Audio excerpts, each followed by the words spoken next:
So we're here in East Austin inside of a food desert currently, and over there on the other side of this massage place is an actual food desert.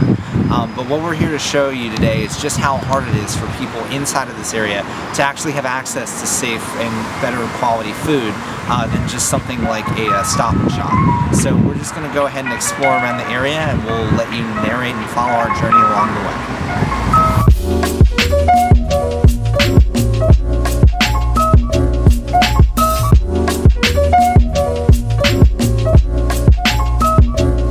So right behind me is a Taco Bell, and over there is a McDonald's. And the greatest problem that people have, especially in this area, is that it's hard to get food all the way from HEB, and this is something that we're going to show you next, to some place like St. Edward's without a car. So people much rather prefer to get, you know, something like a bacon McDouble or a Happy Meal for like $2 to $3 rather than go spend, you know, tons of money at HEB and then have to lug all of those supplies back to the apartments near St. Edward's.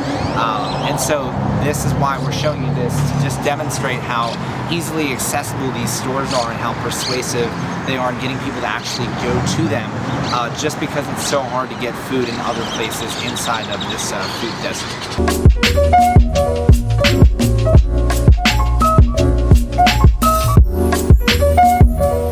Okay, so what we're gonna do next is right behind us, I think about like a couple of blocks, is the HEB.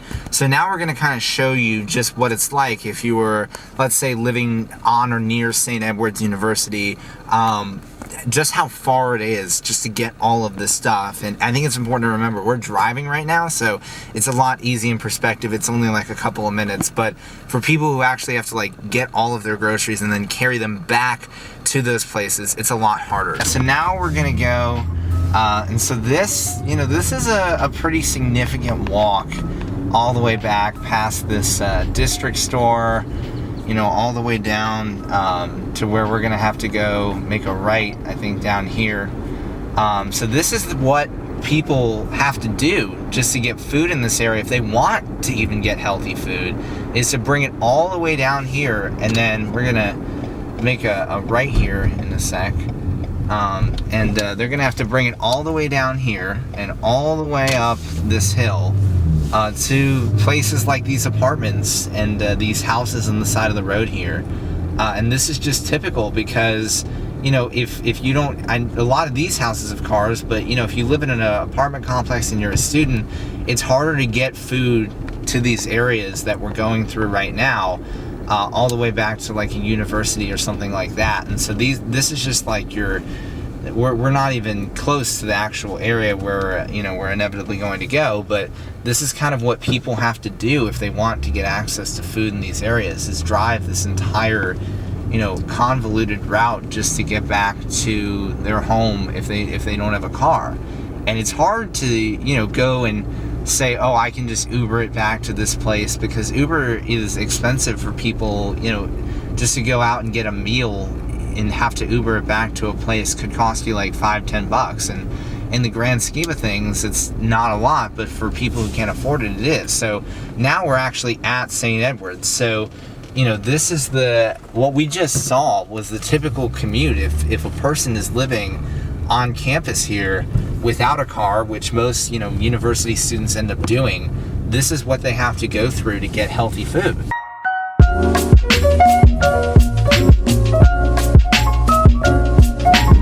So we're right outside of this HEB over here, and we're gonna go first stop at a, you know, a little bit upscale type of place where there's we're going to a home slice pizza and around that area. But beyond that, we're gonna take you to a location where I read this story where this man's job is across the lake.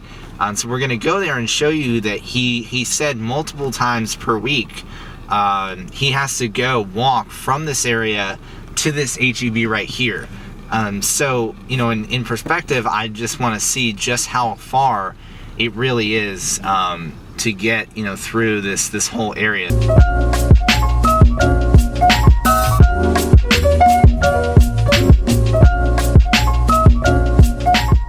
So we're currently at at the site of what's known as Mrs. P's Chicken, which is a place where, in the article that I talked about earlier, this guy said that he works in this location. And so the problem is this is probably somewhere around 20 plus minutes from where we were originally.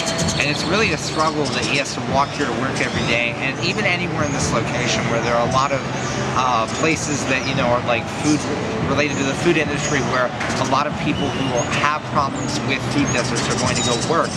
And the main problem is that having to walk all the way here and then, you know, having to go back to that HEB is a big problem, because the reality that is faced in areas like this is, sure, there are a ton of food trucks, but the food trucks themselves are also really expensive. To the average person, it might not be, but to those people stuck inside the food deserts themselves, it really is. And so the problem that I'm really starting to learn about as we continue on this journey is just how bad and how hard it is to get good quality food at a regular price for these people who simply can't afford it. And so that's why we need to continue to fight and work through organizations like our organization, Feed the Desert, to go help out organizations such as the Capital Area Food Bank and Urban Roots, to go and continue to help grow and get the food out to the people alongside in the actual food deserts themselves, rather, to make sure that they have access to readily healthily available food.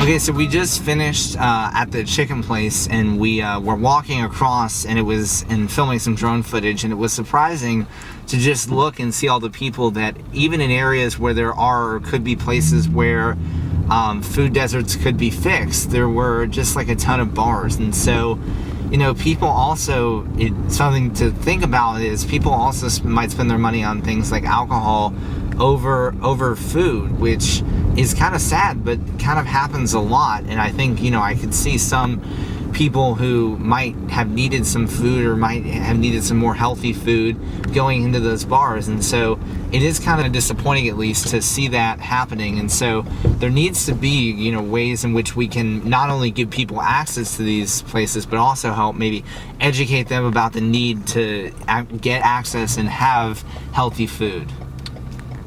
Sweet.